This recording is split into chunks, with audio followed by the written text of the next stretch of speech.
श्रोता प्रेमियों, मैं रामसागर शास्त्री आप लोगों के समक्ष एक प्रसंग रखने जा रहा हूं। राजा भोज की कथा। विक्रमादित्य के वंश में एक राजा हुए सिंधुराज, जिनकी पत्नी का नाम सावित्री था। सावित्री बड़ी धर्मनिष्ठ, ज्ञानवान और विद्वान थी। आठों पहर मन क्रम वचन से अपने पति की सेवा करती थी।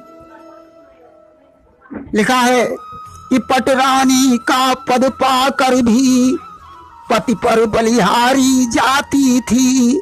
वह फूलों की सैया वाली सेवा में समय लगाती थी। राजा सिंधुराज भी बड़ा प्रतापी, धर्मात्मा तथा प्रजाभक्त था। लिखा है कि जा सुराज प्रिय प्रजा दुखारी, अशो नृप अवश्य नरक अधिकारी। जिस राजा के राज्य में प्रजा दुखी रहती है, वह राजा नरक का अधिकारी होता है। कालांतर में रानी सावित्री ने एक पुत्र को जन्म दिया। राजा पुत्र जन्म की खबर सुनकर झूम उठा। पुत्र के नामकरण संस्कार पर राजा ने ब्राह्मणों को बहुत सा दान दक्षिणा दिया। ब्राह्मणों ने उस बच्चे का नाम भोज रख दिया। बच्चा जिस समय घुटनों के बल आंगन में चलता था, तो माता सावित्री उसे देखकर बड़ी प्रसन्न होती थी। परंतु इस जीवन का क्या भरोसा है, कब किसे यह संसार छोड़कर जाना पड़े, इसे कौन जानता है। एक कवि ने लिखा है कि जिंदगी एक किराए का घर है, एक न एक दिन बदलना पड़ेगा। मौत जब तुमको आवाज देगी, घर से बाहर निकलना पड़ेगा। जब भोज 5 वर्ष के हो गए तो उनके पिता सिंधुराज का कागज पूरा हो गया। सिंधुराज इतना बीमार हो गए कि वैद्य हकीम सभी फेल हो गए। सिंधुराज ने मृत्युकाल के समय अपने भैया मुंज को बुलवाया। उनका पुत्र भोज उनके पास में ही खड़ा था। उन्होंने मुंज से कहा, भैया मैं तो संसार से विदा हो रहा हूं, परंतु तुम्हारे ऊपर एक जिम्मेदारी है, मेरे पुत्र भोज की देखभाल करना, और जब बड़ा हो जाए तो यह राजगद्दी उसे समर्पित कर देना। मुंज ने कहा, भैया जैसी आपकी आज्ञा। सिंधुराज तो संसार से विदा हो गए, परंतु मुंज के हृदय में सिंहासन का लोभ सताने लगा। मुंज विचार करता है, अभी भोज छोटा है, परंतु जब बड़ा हो जाएगा तो यह सिंहासन उसके हाथों में चला जाएगा।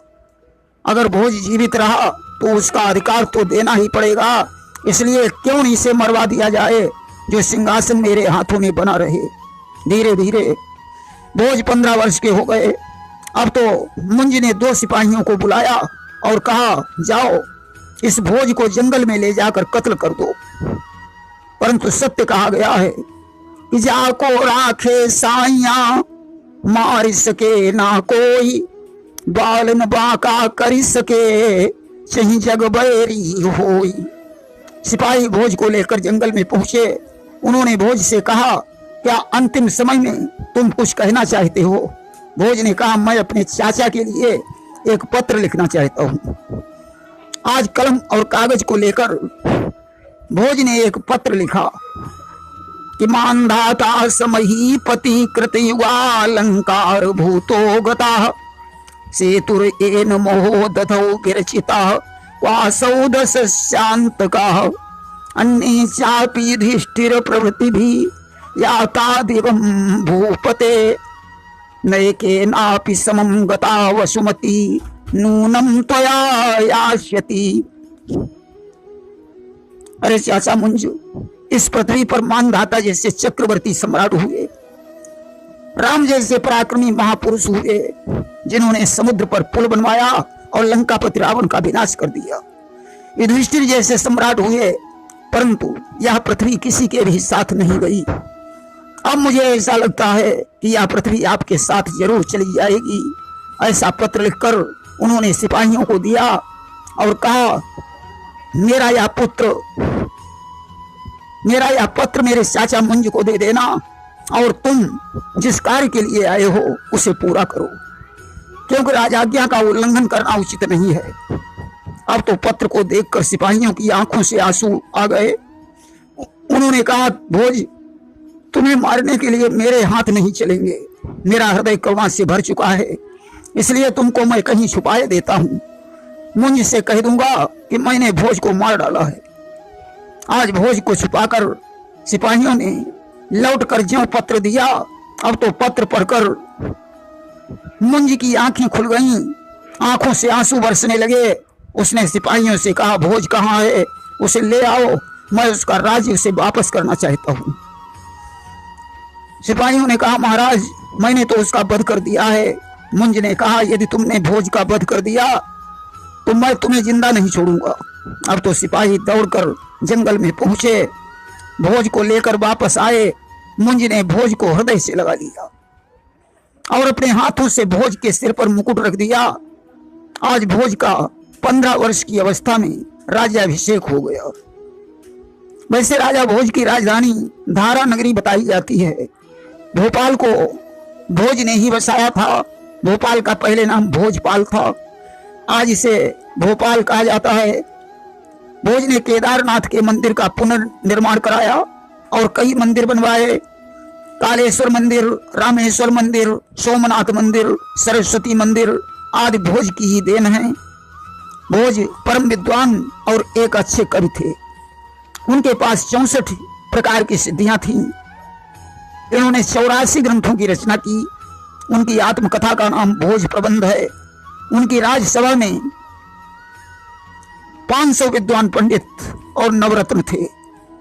वैसे तो उनकी राजसभा में 1400 पंडित बताए जाते हैं। राजा भोज की पत्नी का नाम लीलावती था। कुछ लोग लीलावती को भानुमति के नाम से जानते हैं। इनके नवरत्नों में महाकवि कालिदास का नाम भी लिया जाता है। एक बार कालिदास पर राजा भोज को अपनी रानी के प्रति शंका हो गई तो इन्होंने कालिदास का वध करने का आदेश दे दिया। इसके पश्चात इन्होंने कालिदास से अपने अपराध की क्षमा मांगी। राजा भोज की एक कहावत आप सभी लोगों ने सुनी होगी कि छछूंदर के सिर पर न सोहे चमेली, कहाँ राजा भोज कहाँ गंगू तेली। एक बार गांगेय और तैलंगनीय ने धारा नगरी पर आक्रमण कर दिया। घमासान युद्ध हुआ। राजा भोज ने दोनों शत्रुओं को परास्त कर दिया। अस्तु धारा नगरी खुशी से झूम उठी और उसने गांगेय और तैलंगनीय दोनों की हंसी करने के लिए एक कहावत तैयार कर दी कि छछूंदर के सिर पर न सोहे चमेली, कहाँ राजा भोज कहाँ गंगू तेली। बस तभी से यह कहावत चली आ रही है।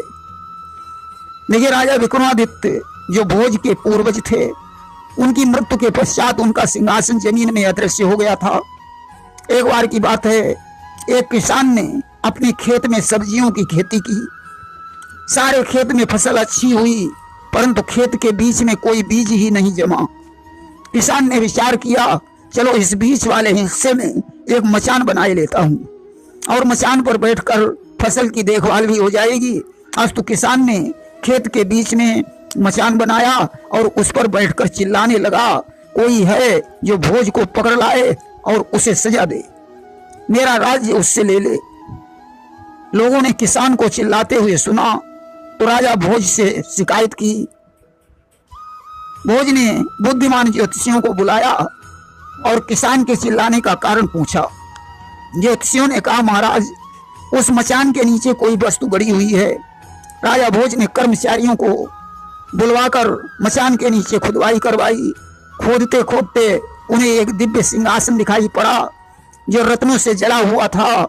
सिंहासन के चारों ओर 8 पुतलियां खड़ी हुई थीं। राजा ने कर्मचारियों से कहा, इस सिंहासन को बाहर निकालो। सारे कर्मचारी मिलकर सिंहासन को उठाने लगे, परंतु वह हिलाए से नहीं हिला। उस समय एक कर्मचारी ने कहा, यह सिंहासन देव निर्मित है, बिना पूजा अर्चन के इससे बाहर नहीं निकाला जा सकता है। अब तो राजा भोज ने उस सिंहासन की पूजा अर्चना की।